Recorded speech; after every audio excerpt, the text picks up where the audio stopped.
Hey everyone, I'm Jero Juujärvi from YIT Infrastructure. I hope you have had already interesting speeches in BIM Coordinators Summit.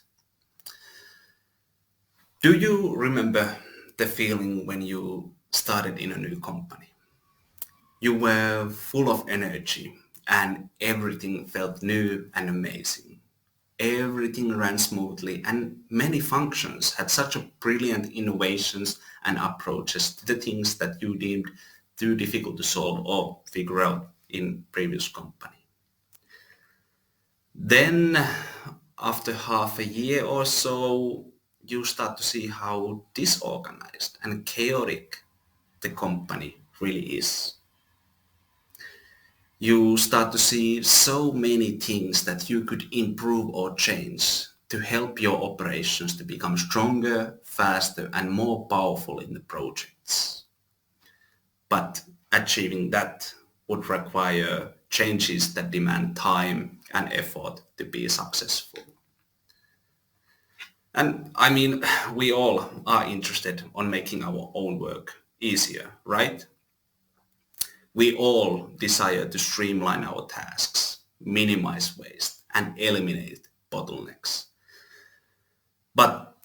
And in a business environment, we do it by trying to change our processes and workflows. We build quality systems, better and more detailed processes, leadership systems, and command everyone to utilize and operate these new systems.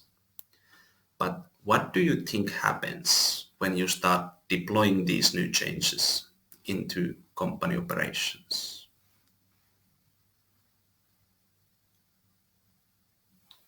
We hear crickets. Why nothing happens?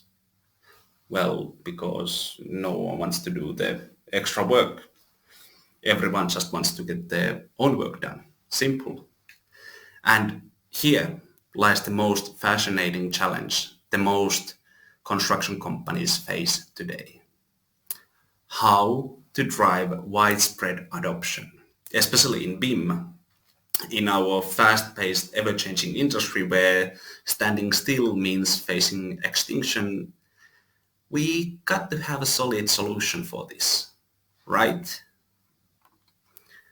Well, today you will learn how you can get any change adopted in your organization by understanding path of least resistance, planning in terms of our optimization tendency, and delivering desirable end result that engages. And after my speech, I hope you will remember one sentence. It is not what the change is, but how to get everyone desire the change. To understand the path of least resistance, let me tell you a little bit about my life. From a young age, I have been always full of spirit of service. I have always wanted to improve lives of others and help everyone get more from their work.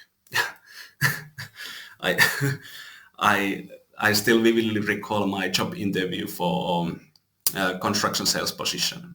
As I sat down with the recruiter who had a very big smile and I had a bad coffee machine coffee in my hand, the recruiter asked me, Jero, do you have any experience in construction industry? I was during that time a little bit hesitant. Absolutely none, but I'm a quick learner. In sales, I'm willing to work hard and learn everything I need to become the professional who gets the customer's trust. He was a little bit still skeptical. But how will you gain their trust when they have years of experience while you don't have any? And then I had my small aha moment with the big smile. I said, well, I have 2 ears and 1 mouth and I use them in that order. Trust is earned by sincerely being there for another person's benefit. And that's how I landed my job, selling BIM software solution and teaching clients how to utilize the tool effectively. During that time, I became very passionate about art of teaching, spending countless days and nights creating training materials, manuals, and immersing myself in the study of how people learn. Well, how did my training meetings go with the clients? Not well. Every client had to hammer their head against the wall for 2 years or more before the new routine started to pick up with this BIM tool. They all took the path of least resistance and only picked up easy practices. The big benefits would have required hard work and big change. And I was like, what's going on? What's the point of pushing this complex BIM solution if no one can get the full benefit from it? They only did the easy things, the path of least resistance at work. But this mission of solving the problem still hung on me. So I decided to jump into client company as a main contractor to really find out why they did not adopt the workflow I was teaching them. I took more strategic approach to adoption, building trust, fostering connections, and making myself more visible and accessible to each employee. And I did okay-ish. I got the 3 years of BIM skill deployment time down to 1 year, which was nice, but personally, I felt we could do things much more faster. Top of that, I faced a new challenge. Now all project teams were dependent on me.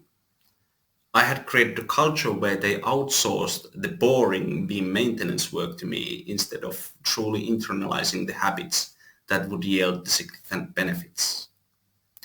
Again, that damn path of least resistance, easy options only. Once again, I found myself asking why I can't get everyone to do what I ask of them. This challenge during that time was so difficult to solve.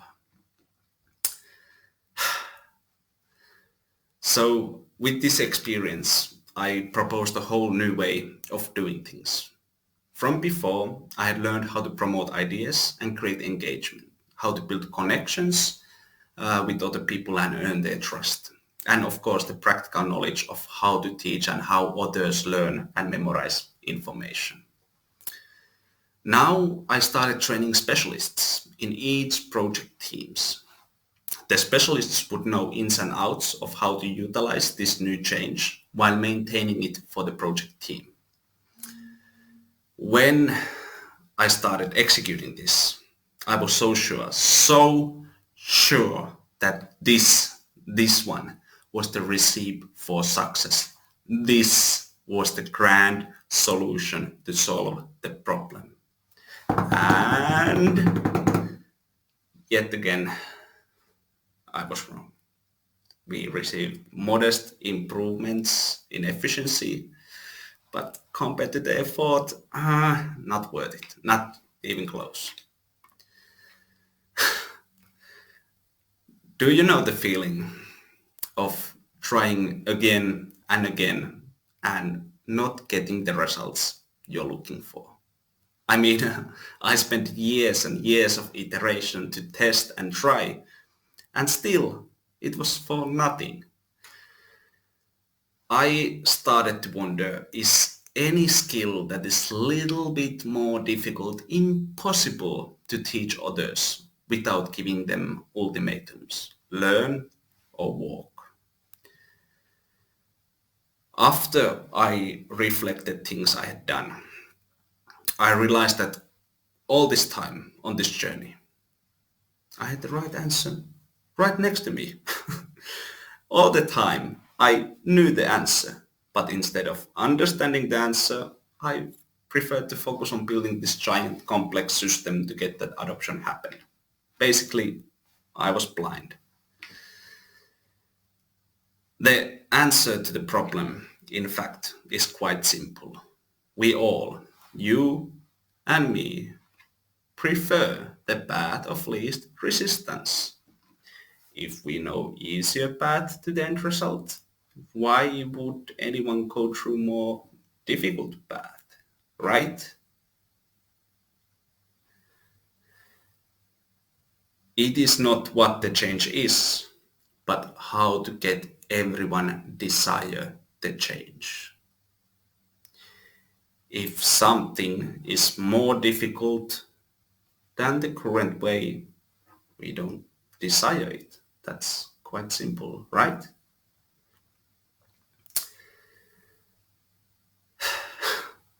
Now we understand path of least resistance, our first objective. So we can move to the second. So think of this path of least resistance as a kind of energy optimizer. When we start doing our next tasks, we put it through our energy optimization. Is it important to get done? Do I want to do it? Do I have a clear path to completion, or is it still shrouded by inconveniences?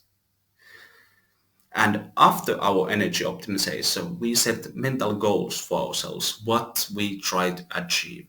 And then we do it, but with least effort possible, without, of course, making any compromise on our desired level of end results. Well, for example, in our lovely homes, we have a plenty of chores to keep it at our desired level. We may have few dirty dishes, windows may need some cleaning up, and hey, vacuum cleaner, he needs some exercise as well. So if we want to keep our homes always presentable, for example, surprise visitors, we know we have to do a lot of chores in our home in order to keep it at our desired level of end results. So using vacuum cleaner weekly, having clean dishes all the time, but cleaning windows, hey, here's the line. Maybe delay that. Let's do it next month, okay? Or if our desired end result is less high standard, maybe we don't wash dishes every week. Basically, with this example, what I'm trying to say is if I don't desire to get that end result, it's your job to do it, or you need to get my interest to achieve it.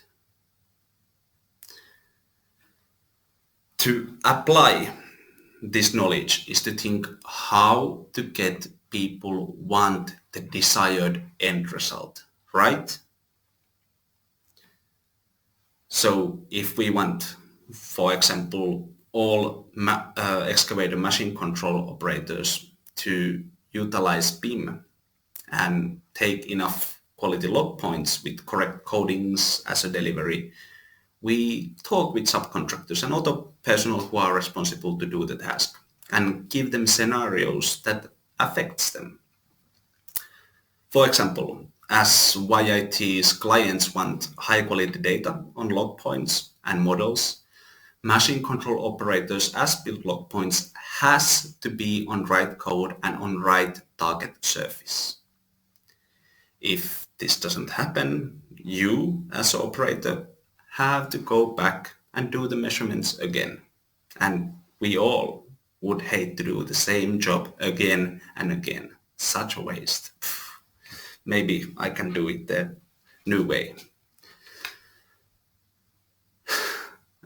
The idea here in our optimization tendency is to convince the group of professionals to desire the new end result versus the current way of doing things.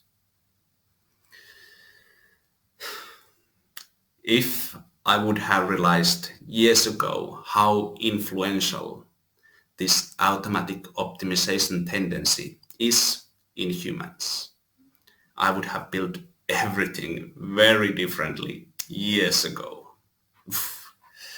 So many years wasted on learning. But hey, by now you have learned to understand path of least resistance and our optimization tendency. So now we can speak about our third objective, how to deliver desirable end results. But before that, let's think your own employer's operations, how effective you see yourself to be in them. Basically, how's our productivity in our operations is looking today.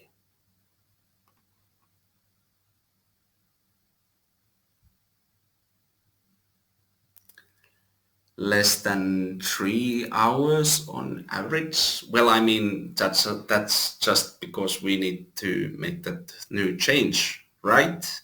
We still have lovely loyal employees who are committed.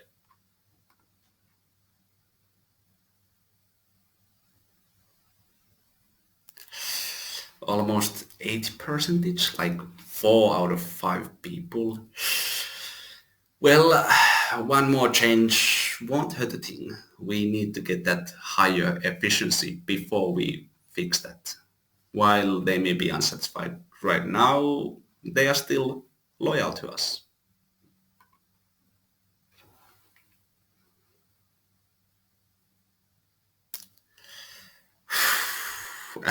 And only every third business can keep their employees instead of hiring the next guy and the next guy and the next guy.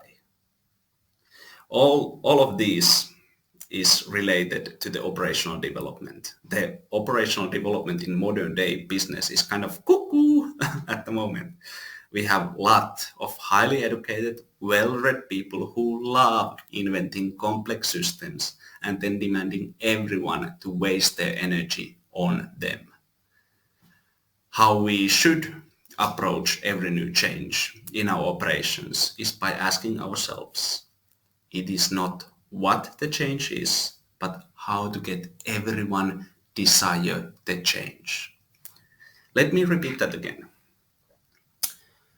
Whatever you want to change in your company, it's not what the change is. What matters is how do you get everyone desire the change. Answering that question gives you the deployment strategy you need to convince employees in your business to desire the adoption you want to happen. So if you are still experiencing change resistance or employees are just not willing to change the way of doing things when proposing your workflow, it's time to look into the mirror and ask how to get them desire it. We don't want to make operations so difficult that the majority of work time goes into non-productive effort and or even worse, build up employee disengagement and dissatisfaction. That would be catastrophic. So making the change through desire is the most effective way to do it.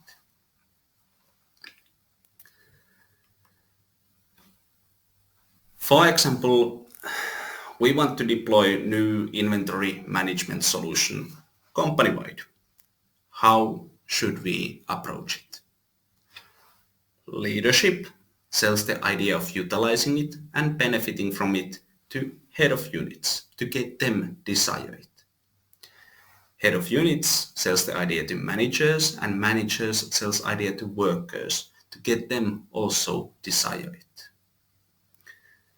The most common mistake in applying this is to ask our communication officers to do it. This is a big no-no.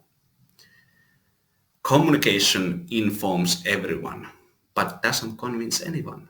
To convince someone requires the understanding of that person's work and its nuances.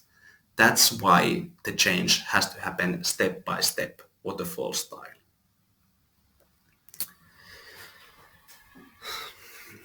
Making the desired end result is in the end all about selling the idea that gets the target audience's attention and gets them desire it. To wrap up and review this whole speech, transforming business doing change management or getting even a single practice adopted is not about teaching, nor engaging, nor is it about its complexity or skill requirement. It's all about getting everyone's desired goal on what the end result should be to be the same. Everything else gets optimized based on that desired end result that each individual is carrying with. So, everyone, final question. How do we get the change adopted company-wide? To avoid those 2 years of hammering your head against the wall or navigating through employee disengagement and exhaustion, we need to remember 3 things. We always choose the easiest path to desired end result, path of least resistance. We optimize our energy. We want to achieve our desired end result, but with least effort possible, our optimization tendency. And finally, selling the idea well is the most important part of executing the change, delivering desirable end result. So next time when you want to change things in your operations, think in terms of people who are operating the new change. Can you sell them the idea so they want to get the same end result as you do? Want to get more out of this speech? I challenge all of you to teach one of your colleagues what you learned here. Teaching someone else a subject is best way to reinforce and reflect the newly received ideas. Thank you so much. I guess we can now go to the questions and answers.